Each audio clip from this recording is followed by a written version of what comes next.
Boa tarde, Darcy. Boa tarde a todos. Nós vamos conversar agora com o professor Robson Zan, que ele é especialista em Direito Processual. Boa tarde, professor. Seja bem-vindo ao NT Sul. Boa tarde. Maravilha. Olha, nós vamos falar agora sobre o Marco Civil da Internet, que foi aprovado no ano de 2014, depois de 2 meses aí, passou a vigorar ainda no primeiro semestre do ano passado e trouxe aí algumas informações importantes, né? Normatizou, podemos dizer assim, um pouco desse ambiente virtual da internet. Hoje, professor, circula evidentemente muitas informações positivas, verdadeiras na internet, mas também muito conteúdo que é falso, que não dá para acreditar, né, na primeira informação, dependendo aí da sua fonte. O que é direito, o que é dever hoje do cidadão, do usuário e de quem é um provedor, por exemplo, para quem alimenta também um site aí com informações. Na verdade, o Marco Civil Regulatório, esse da internet, veio trazendo uma série de novidades e direitos, especialmente para o usuário. Na verdade, é uma referência, inclusive, para outras democracias, o marco aqui no direito brasileiro, em virtude da absoluta garantia à liberdade de expressão, de pensamento, o que por vezes pode trazer esses problemas de veiculação errônea na internet e informações absolutamente inverídicas, o que não irá gerar responsabilidade, na verdade, para o provedor, mas sim para aquele que postou essa informação.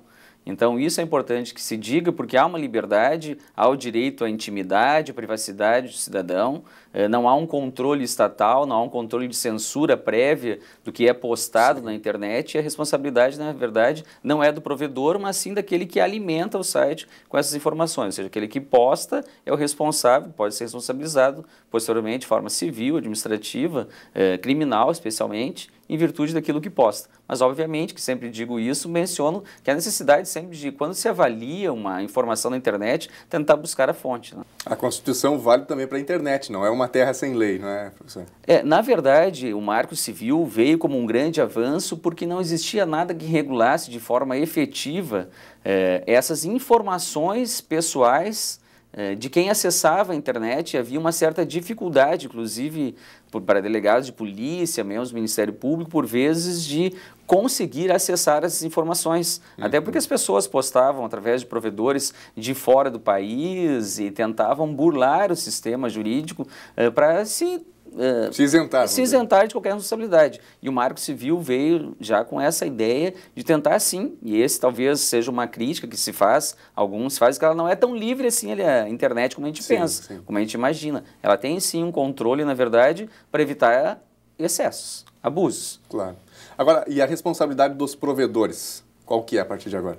Isso é uma situação que é muito importante que se diga, porque na verdade os provedores são responsáveis sim, não pelo que é postado e gerado por terceiros, que eles não têm responsabilidade civil nenhuma sobre isso, mas eles têm responsabilidade sim de manterem seus cadastros durante o período de tempo, os acessos e saber quem postou. O Robinson postou um ato absolutamente agressivo contra um agente político, ou contra um partido político, contra uma pessoa privada mesmo, uma empresa. Eu serei sim responsabilizado, e o que o Marco Civil fez foi possibilitar e responsabilizar a necessidade dos provedores terem, durante um determinado período de tempo, nos seus cadastros, quem acessou e quem postou isso. E essa que é a grande responsabilidade de hoje. Bom, pode ter, por 6 meses, os provedores vão ter que ter, num banco de cadastro, tudo o que foi postado, quem postou, para que no futuro a gente consiga responsabilizar essa pessoa pelo que ela fez. Então, os provedores não serão responsabilizados, pela minha opinião, por isso a gente diz que é uma liberdade de expressão, de pensamento e de manifestação desse pensamento, mas será responsabilizado se não tiver, por exemplo, no seu banco, no seu cadastro, todas as informações vão identificar quem foi essa pessoa que efetivamente promoveu esse ato, que por vezes pode ser ofensivo. Eu quero abordar rapidamente com o professor aqui um aspecto que é bastante importante para quem trabalha em uma empresa, na frente de um computador o dia inteiro, acessa e-mail, troca informações. Professor, as relações de trabalho, como que ficam depois do Marco Civil da internet? Na realidade, já vinha construindo, o Tribunal Superior do Trabalho, os tribunais trabalhistas já vinham construindo uma orientação que continua em vigor mesmo após o Marco Civil Regulatório da internet, que trata sobre como eu vou lidar com a questão trabalhista no ambiente de trabalho, nessa relação empregador-empregado. Na verdade, o que a Justiça tem determinado é que se clausule ou se crie termos de responsabilidade, cláusulas específicas de uso da internet pelo seu empregado. Obviamente que, como hoje é um ambiente livre a internet, o empregador pode restringir o uso em sites do seu empregado, até para que não acesse material de pedofilia, materiais ou sites pornográficos, que seria um ambiente absolutamente inapropriado para o ambiente de trabalho. Mas ele pode controlar, sim, os e-mails corporativos, porque é um ambiente absolutamente de trabalho, o empregador poderia controlar para verificar como o seu empregado está utilizando essa ferramenta de trabalho que é fornecida, na verdade, pelo empregador.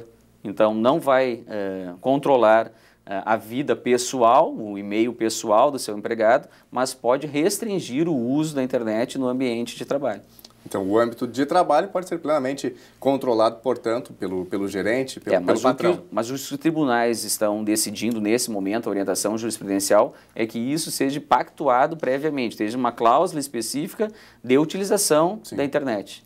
O funcionário precisa estar ciente das regras dentro do ambiente de trabalho. Sim, as regras, o que ele pode fazer, quais são os direitos que ele tem e os deveres, quais são as suas restrições, para que ele não seja surpreendido também, né, com o ato do empregador. Ações nesse sentido são comuns ou nem tanto? Sim, são muito comuns, inclusive com demissão por justa causa, por envio de e-mails corporativos, falando entre colegas, por exemplo, do trabalho, um falando mal do seu empregador, ou falando questões absolutamente inapropriadas, ou mesmo passando informações para um concorrente. Então, é muito normal acontecer ações trabalhistas envolvendo a internet. Ok. Aspecto penal, então, do Código. Fala para a gente um pouquinho, professor. Na verdade, o aspecto penal, eu acho que esse é um dos pontos assim, de extrema relevância, é que hoje nós conseguimos identificar, o próprio Estado do Rio Grande do Sul já tem departamento especializado que consegue identificar, na realidade, com muito mais agilidade através do Marco Civil Regulatório, com muito mais nitidez, através das ferramentas que o Marco Civil Regulatório nos trouxe, identificar crimes praticados através do ambiente da internet. E isso é um aspecto relevante para o direito brasileiro, porque no passado havia uma certa dificuldade de conseguir identificar. Hoje já há uma identificação muito maior. O Marco Civil Regulatório, na verdade, obrigou os provedores a manter no seu cadastro o que o usuário está fazendo, de que forma ele está utilizando a internet. Então, se houver cometimento de um crime através da internet, a polícia vai conseguir monitorar, rastrear e descobrir quem é esse usuário da internet que praticou esse crime. E hoje a legislação, através do Marco Civil, criou uma grande ferramenta, na verdade, para a polícia estatal. E isso, na verdade, foi uma cobrança que foi feita durante a própria construção do projeto de lei, uma certa pressão, digamos assim, da Polícia Civil ou da Polícia Estatal, pode ser a Polícia Federal também, criando essa ideia de que há necessidade de ter o controle para se evitar a continuidade de crimes através da internet. Isso com pedofilia, com exploração sexual, com agressões, com crimes contra a honra, o que é muito normal, né? Claro. Agora, a Justiça está preparada para esse novo contexto, para esse novo cenário? Eu acho que a Justiça está sempre caminhando ao lado da sociedade. Eu acho que sempre se adaptando.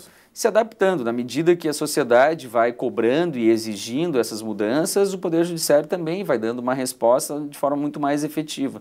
O próprio Supremo Tribunal Federal é mais sensível a isso, né? E a gente vê em vários aspectos do direito hoje uma evolução.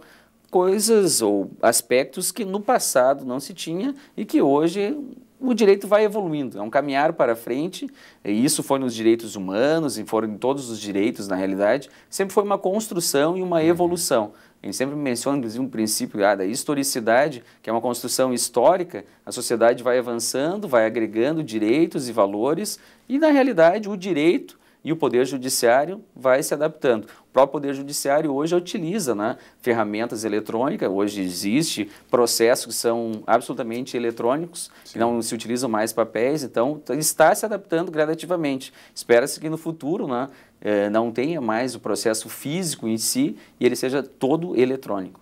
Tá certo. Agora, do ponto de vista do internauta consumidor, qual que é o primeiro ponto? Quem sabe ele se sentiu lesado pela sua empresa, né, de quem contratou um serviço, o serviço que ele contratou não foi entregue ou feriu um desses princípios aí da neutralidade, por exemplo, a quem que ele recorre? Vai direto na Anatel, procura o PROCON, qual que é o primeiro passo? Na realidade, o usuário tem um direito garantido que é de manutenção de qualidade, inclusive, de serviço. Quando não é mantida essa qualidade, obviamente que ele tem direito. Claro que ele pode procurar o Escritório de Defesa do Consumidor, o PROCON, deve procurar, caso não seja atendido, pode procurar o Ministério Público ou mesmo a Defensoria Pública para exigir o cumprimento dos seus direitos. Geralmente, o próprio Ministério Público, a Defensoria Pública, entra com ações coletivas para manter a qualidade de acesso à internet. Quando isso não é possível, claro que pode recorrer individualmente, inclusive, se for o caso, contratar um advogado particular para que faça isso. Agora, eu sou obrigado a te fazer uma pergunta, professor. Os serviços aqui em Cachoeira do Sul, qual que é a sua avaliação? Estão bons? Estão ruins? Eu acho que, de forma geral, né, um dos grandes problemas que existe no Brasil, como uma forma geral, é que as qualidades não são mantidas aquilo que foi efetivamente contratado. Então, cada vez mais a gente visualiza, identifica a reclamação do usuário, identifica a insatisfação total do usuário. Muitas vezes o usuário também não cobra e não exige, não procura o seu direito, mas, lamentavelmente, ainda a gente vê, sinceramente, que a qualidade não é aquela efetivamente contratada.